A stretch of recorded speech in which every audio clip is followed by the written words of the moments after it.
Assalamualaikum murid-murid. Ustazah doakan semuanya sihat dan sentiasa bersemangat walau di mana pun berada. Perkenalkan, saya Ustazah Hizrin binti Muhtar dari SK Subang Bestari 2, Selangor.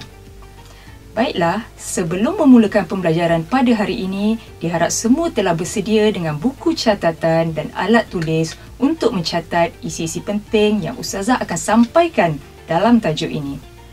Baiklah murid-murid, pada hari ini kita akan belajar tajuk adab, iaitu tutuplah auratmu yang merupakan adab berpakaian.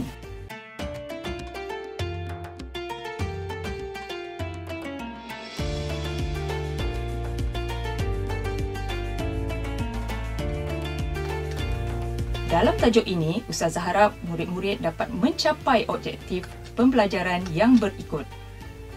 Yang pertama, menyatakan maksud menutup aurat. Yang kedua, menerangkan hukum menutup aurat berdasarkan dalil nakli. Ketiga, menjelaskan adab berpakaian yang menepati syarak. Keempat, menghuraikan ciri-ciri berpakaian yang menepati syarak. Kelima, menghafaz doa berpakaian dan mengamalkannya. Keenam, mengamalkan adab berpakaian yang menepati syarak. Dan yang ketujuh, menyatakan hikmah berpakaian yang menepati syarak.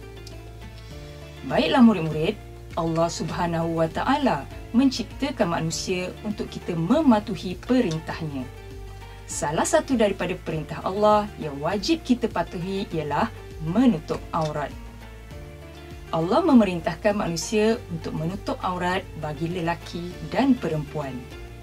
Sebelum kita teruskan dengan lebih lanjut, mari kita lihat apakah yang dimaksudkan dengan aurat. Aurat ialah bahagian tubuh badan yang wajib ditutup dan tidak boleh didedahkan. Allah Subhanahu wa Ta'ala mengurniakan pada kita tubuh badan yang cantik dan sempurna untuk kita beribadah padanya. Untuk pengetahuan murid-murid, batasan aurat antara lelaki dan perempuan adalah berbeza. Sekarang, mari kita sama-sama perhatikan batasan aurat bagi lelaki. Aurat lelaki ialah dari pusat hingga ke lutut. Manakala aurat perempuan pula ialah seluruh tubuhnya kecuali muka dan tapak tangan. Penetapan batasan aurat ini jelas disebut dalam Al-Quran Surah An-Nur ayat 24. A'udzubillahi minasyaitonirrajim. Wala yubdina zinatahunna illa ma zahara minha. Maksudnya, dan janganlah mereka memperlihatkan perhiasan tubuh mereka kecuali yang zahir daripadanya. Berdasarkan ayat Al-Quran yang telah Ustazah bacakan tadi, jelas menunjukkan bahawa hukum menutup aurat adalah wajib. Jadi murid-murid, perlu difahami bahawa apabila kita menutup aurat dengan sempurna, kita akan mendapat pahala. Jika kita tidak menutup aurat dengan sempurna, kita akan mendapat dosa. Jadi, sebagai hamba Allah, kita mestilah mentaati perintah Allah Subhanahu wa Ta'ala. Walau bagaimanapun, penetapan had aurat ini tidak menghalang kita untuk melakukan aktiviti-aktiviti harian seperti bersukan, bersiar-siar ataupun lain-lain aktiviti yang berfaedah. Baiklah murid-murid, sekarang mari Ustazah terangkan adab-adab berpakaian. Yang pertama, membaca doa berpakaian. Jom kita baca doa tersebut bersama-sama. Bismillahirrahmanirrahim.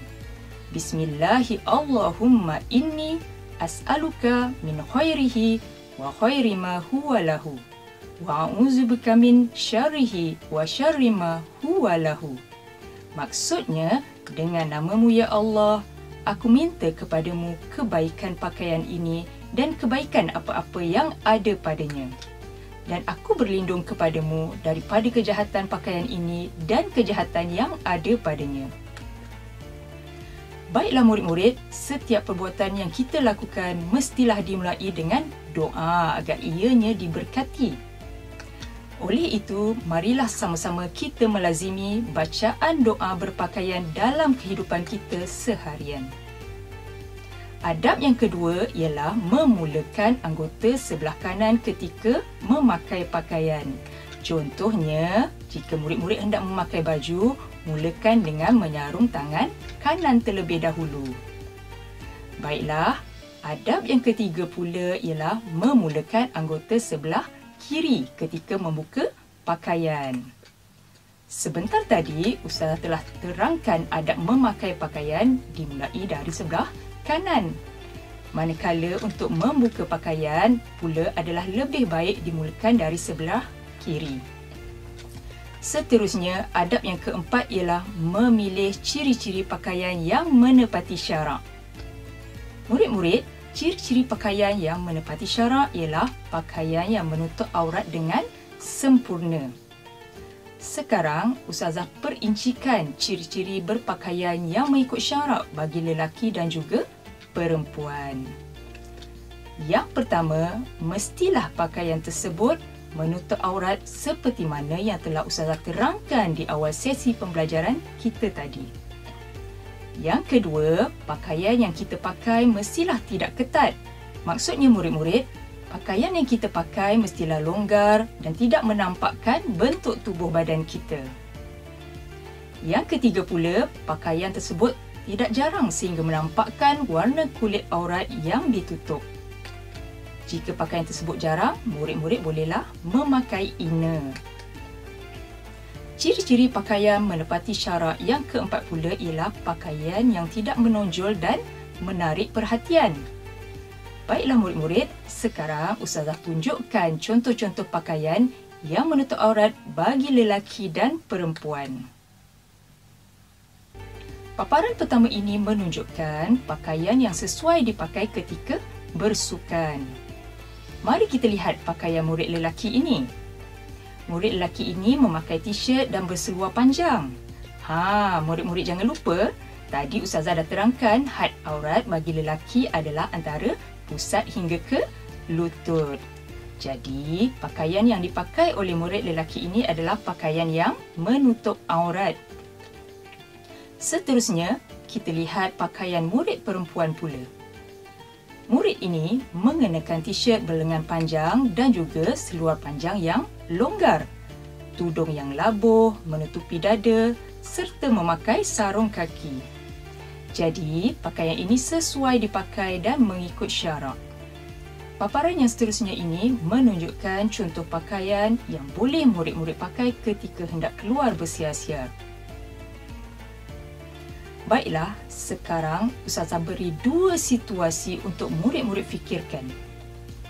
Situasi yang pertama, Sharifah pergi berkelah di pantai bersama keluarganya.